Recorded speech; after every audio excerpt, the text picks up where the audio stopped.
Nakaupo siya malapit sa basurahan. Tapos nung nakita ko siya, iba talaga yung tama eh. Talagang umistap yung mundo. May malakas na hangin, ganyan. Tapos parang love at first sight talaga ang eksena. Para-paraan, yan ka na naman. Yang mga tinginan mo na yan, alam ko yan. Huwag kang mailang, sabihin mo na lang. Pagkapareho lang tayo ng nararamdaman. Oh, baka pasukan na lang yung bibig mo, te. Ini-ignore ko lang, parang papansin, ganyan. Pero si Rica, pumara-paraan. Vince! Pag nakikita ko siya, sumisigaw ako, hi Vince, tapos magtatago ako. Ganun. Hindi naman kami talaga totally nag-uusap. Alam mo, nagkikita lang, ganyan. Tapos, syempre, pag nagpapapansin siya, yung mga kaibigan ko, inaasar lang ako. Naman ang kumakalit, pwede kang lumapit. Pag-usapan natin ang masimula. Hi, Vince. Masamang umamin, may gusto ka pa sa'kin. Mas mabuti nang magkaliwanagan. I'm straight. I'm into girls talaga. I'm not into trans. Ganun. Pero nung Paano raw ba ma-crush back ni Crush? Sa viral story time na ito sa Facebook, maraming kinilig at naintriga kung paanong napaibig ni Rica ang kanyang long-time crush. My high school crush turned into my boyfriend. Happy 8th anniversary, babe. Mapapasana all na lang ako. Bakit ako naiyak at kinikilig? At tila pinagpala raw siya sa lahat. Ang totoo kong pangalan ay Jay Adanza. I identify myself as trans woman. Hindi ko na-expect na mag-viral siya. Parang nag-post lang ako kasi masaya ako na umabot kami ng 8 years. Heto na ang kanyang prayer reveal kung paano ka magiging crush ng crush mo. Isang araw daw nung high school, nung pagpasok sa classroom ng kanyang best friend, tila nag-slow-mo ang paligid. Nung meron siyang nakitang makisig na lalaki, si Vince. Nakaupo siya malapit sa basurahan. Tapos nung nakita ko siya, iba talaga yung tama eh. Talagang umistap yung mundo.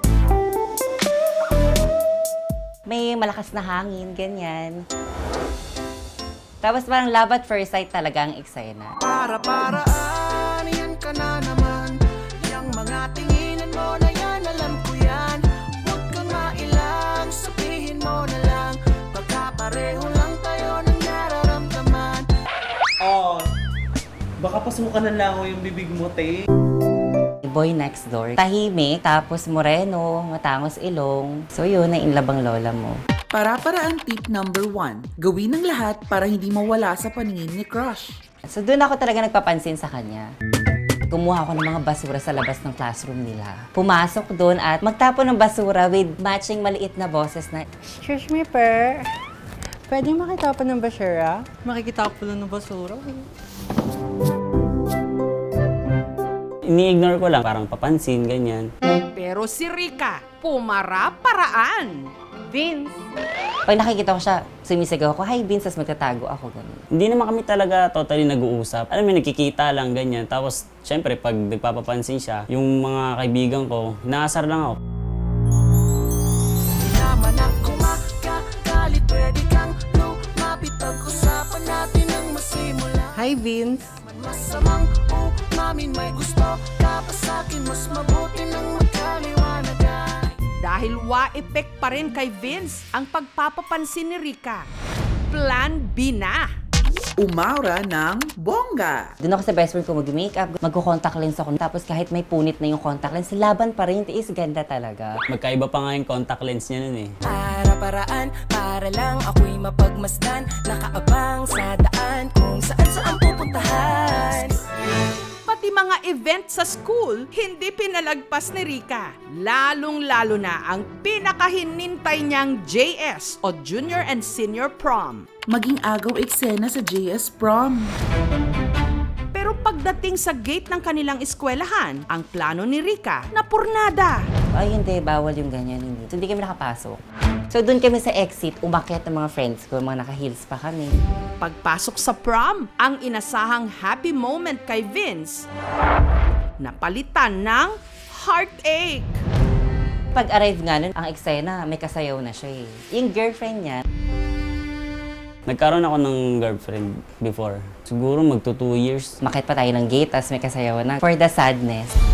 Pero si Rika, never say die.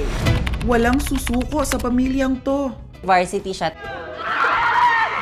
Tapos nag-basketball siya sa Plaza 6, Plaza 7, Plaza 9, Maharlika Court, Magsaysay Court. Oo, memorize talaga. Talaga pupunta kami doon. Hindi naman din talaga ako napansin. Practice na't lahat ng kanilang high school graduation. Si Rika, hopya pa rin o hope na hope pa rin mapansin ni Vince. Pila-pila per section. Tapos nung sila na yung aakit mamarcha, dumaan sila sa ano namin. Tapos yun, sabi ko sa kanya, "Hi, Vince!" Hanggang sa Para-paraan, yan ka na naman. Yung mga tinginan mo na yan, alam ko yan. Tuwa lang ako kasi kilala niya pala ako. Huwag kang mailang, sabihin mo na lang. Pagkapareho lang tayo ng nararamdaman. pagka-graduate nila ng high school, nagkahiwalay ng landas si Rika at si Vince.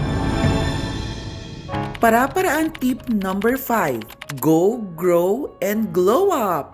Sa puntong ito, sinimulan na ni Rika ang kanyang transition para maging isang transgender woman. Wala akong pinagawa sa face ko. Sa dibdib lang talaga. Nagpa-pageant ako. Laking tulong siya nung nag-aaral ako ng college kasi kumikita ako on my own, pinangbabaon ko. At makalipas ang 2 taon, muli silang nagtagpo ni Vince. Birthday nung best friend ko, na classmate niya. After nun, palitan ng text, ganyan. Hanggang sa tuloy-tuloy na yung pag-uusap namin. Nag-text siya sa akin. Sabi niya, ganda-ganda mo, ganyan. Siyempre, nagganda-gandahan pa ako. So, nag-reply ako after 20 minutes ng thanks. Naging komportable na rin ako sa kanya. Bumibisita ako sa tinatambayan nila hanggang sa nagka-developan na lang din. I'm straight. I'm into girls talaga. I'm not into trans. Ganun. Pero nung sa amin, yung nangyari sa amin, yun eh. Mahal ko siya. Huwag kang mailang, sabihin mo na lang. Pagkapareho lang tayo ng nararamdaman. Di naman masamang umamin may gusto. Kapag sa'kin mas mabuti ng magkaliwanagan. Gayunman, hindi raw naging madali ang unang taon ng kanilang relasyon. Sinasabi nila, bakit bading yung jowa mo, ganyan. Hindi ko na lang pinapansin kasi kung papansinin mo pa, di ba? Dinidedma ko na lang. Mas importante yung kaming dalawa. Mas alam namin na mahal namin yung isa't isa. Masaya lang kami as long as wala kaming tinatapakan ng ibang tao. Pero ang mahalaga raw sa kanila, suportado sila ng kani-kanilang mga pamilya.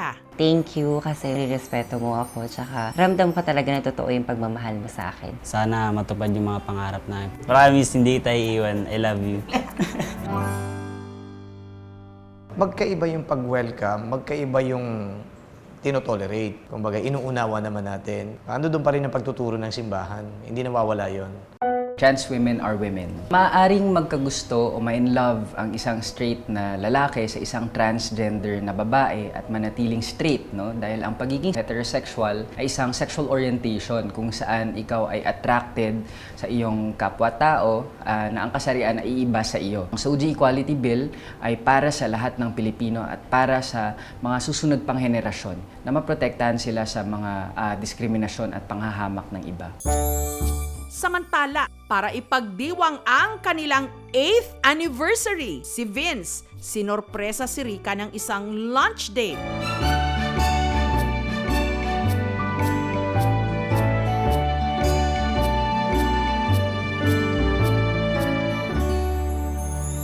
Ako, it's a yes. Nasaan agad, ganun. Asa ng gown? Napag-uusapan naman yun. Kung para sa amin talaga, di ba? Bakit hindi? Para-paraan, yan ka na naman. Yang mga tinginan mo na yan, alam ko yan. Tunay ngang love wins. Di naman masamang